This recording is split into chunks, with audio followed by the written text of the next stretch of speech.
पूज्य गुरुदेव भगवान के श्री चरणों में प्रणाम। ऋषि प्रसाद अंक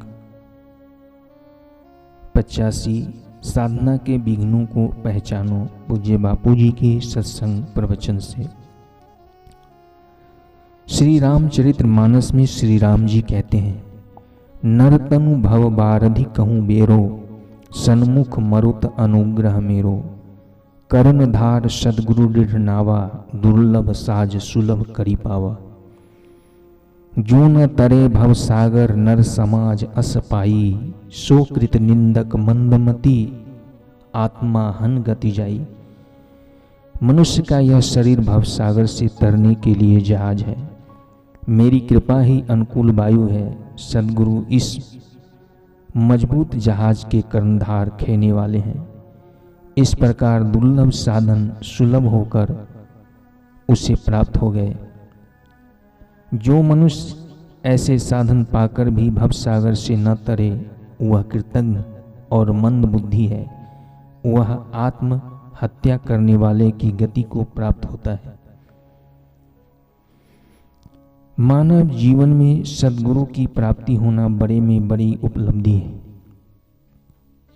किंतु यदि सद्गुरु मिल भी जाए तो ऐसे कई विघ्न हैं जो साधक को साधना पथ से विचलित कर देते हैं। पहला है, साधना पथ पर पहला विघ्न है मान की लालसा।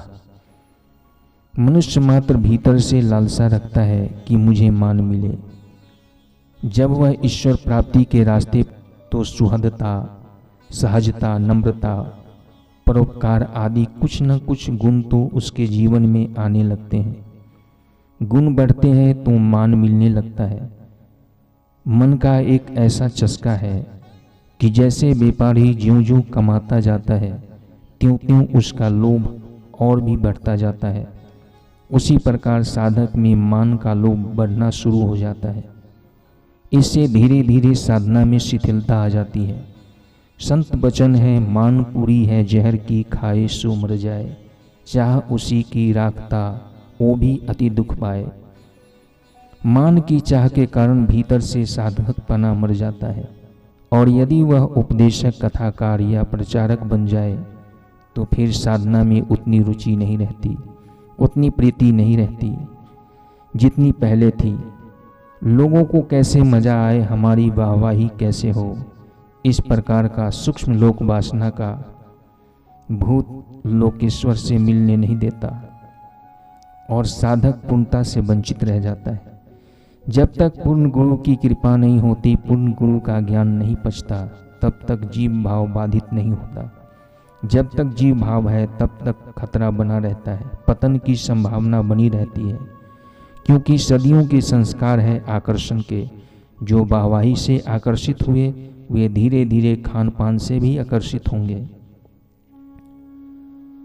पूज्य गुरुदेव भगवान कहते हैं कि मेरे गुरुदेव कहा करते थे, अर्थात लीलाशाह बापू जी कहा करते थे, साधक थोड़ा आगे चलता है तो संसारी लोग वाहवाही करके मार देते हैं, गिरा देते हैं। उनका गिरने का इरादा नहीं होता, प्रभावित होकर वे वाहवाही करते हैं, उसमें वह मरता है, या तो फिर खिलाकर मारते हैं। प्रसिद्धि बढ़ने लगती है तो साधक की स्वयं की भी प्रसिद्धि की भूख बढ़ने लगती है, और साधना, भजन एवं सच्चाई की जगह पर अपनी प्रसिद्धि के पोषण में मन झुक जाता है और साधक की साधना शिथिल हो जाती है। दूसरा विघ्न है साधक के अपने ही दोष, काम, क्रोध, लोभ, मोह एवं अहंकार। इन पांचों में से किसी न किसी का आकर्षण मन में होता है तो फिर साधन भजन की जगह पर मन उसमें फिसल पड़ता है। आए थे हरि भजन को ओटन लगे कपास। पहले चले तो थे भगवान के लिए, लेकिन छुपी हुई कोई वासना थी, उसकी पूर्ति होने लगी तो भगवान की जगह पर रहे, और हम लोग उसी वासना पूर्ति में उलझ जाते हैं एवं अपना कीमती समय पूरा कर देते हैं। फिर उसी वासना पूर्ति में जो हमारा समर्थन करते हैं वे हमारे मित्र बन जाते हैं और जो समर्थन नहीं करते हैं वे हमारे दुश्मन बन जाते हैं। इससे राग द्वेष उत्पन्न होने लगते हैं जो कि हमें साधना पथ से विचलित कर देते हैं। तीसरा विघ्न है तुष्टि का।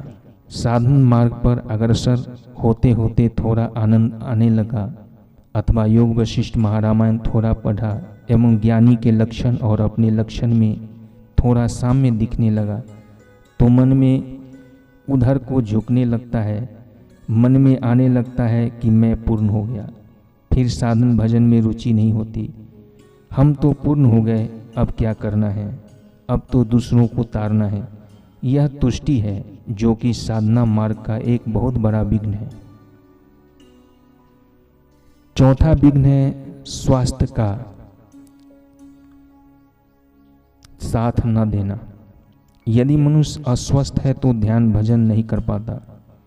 अतः यह जरूरी है कि लेकिन शरीर के स्वास्थ्य की चिंता व चिंतन न रहे।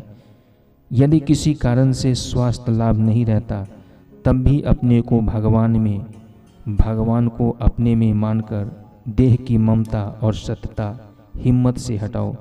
अपना जो शाश्वत स्वरूप है उसको दृढ़तापूर्वक मानो और वैसे ही शास्त्र एवं सत्संग सुनो।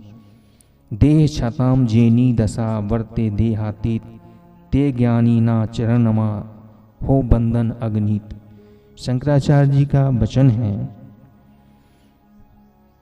न में मृत्यु शंका न में जाति भेद, पिता नैव मी नैव माता न जन्म, न बंधुर न मित्रम गुरु नैव शिष्य, चिदानंद रूप शिवोहम शिवोहम। पांचवा विघ्न संयम का अभाव। ध्यान भजन करना तो चाहते हैं लेकिन जीवन में संयम नहीं है। होटल बाजारू भोजनालय का खा लिया, इधर उधर कुछ खा लिया, जीभ को स्वाद आ गया तो फिर काम विकार को भी नियंत्रित करना मुश्किल हो जाता है। ब्रह्मचर्य के पालन से शरीर में ओज बनता है। उस ओज के प्रभाव से बुद्धि सूक्ष्मतम बनती है। सूक्ष्मतम बुद्धि ही परब्रह्म परमात्मा में प्रवेश पा सकती है। हथौड़ी से कपड़े नहीं सी सकते, हालांकि हथौड़ी भी लोहा है, सुई भी लोहा है और चाबी भी लोहा है। चाबी से ताला खुल सकता है लेकिन हथौड़ी से ताला खुलेगा नहीं बल्कि टूटेगा, जबकि सुई से ताला खुलेगा भी नहीं और टूटेगा भी नहीं।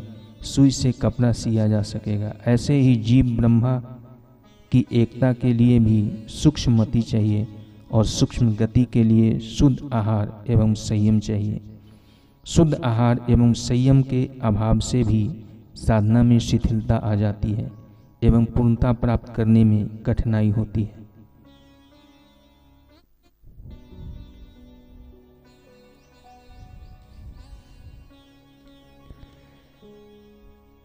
छठवां विघ्न है तत्परता की कमी। अरे क्या होता है पूजा पाठ से, क्या होता है गुरु मंत्र से, क्या होता है ध्यान भजन से। ऐसी टोका टाकी करने वालों के कारण भी साधन भजन में तत्परता में कम हो जाती है।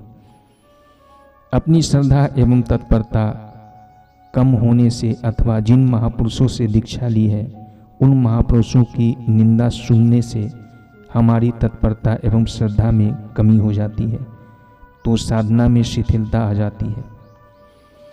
सातवां विघ्न है कुतर्क। सत्य समझने के लिए थोड़ा बहुत तर्क किया तो ठीक है, लेकिन यदि कुतर्क किया कि ऐसा क्यों नहीं, तब भी साधक साधना में शिथिल हो जाता है। कुतर्क का जाल उसकी साधना की तत्परता को कम कर देता है, जिससे वह ईश्वर प्राप्ति के अंतिम लक्ष्य तक पहुंचने में वंचित रह जाता है।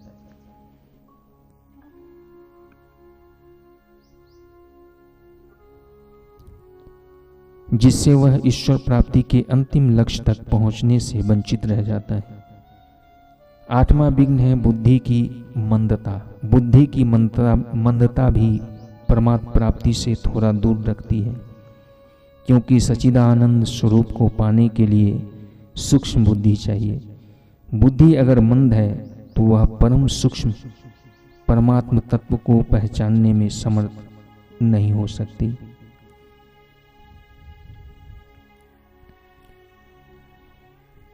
हरि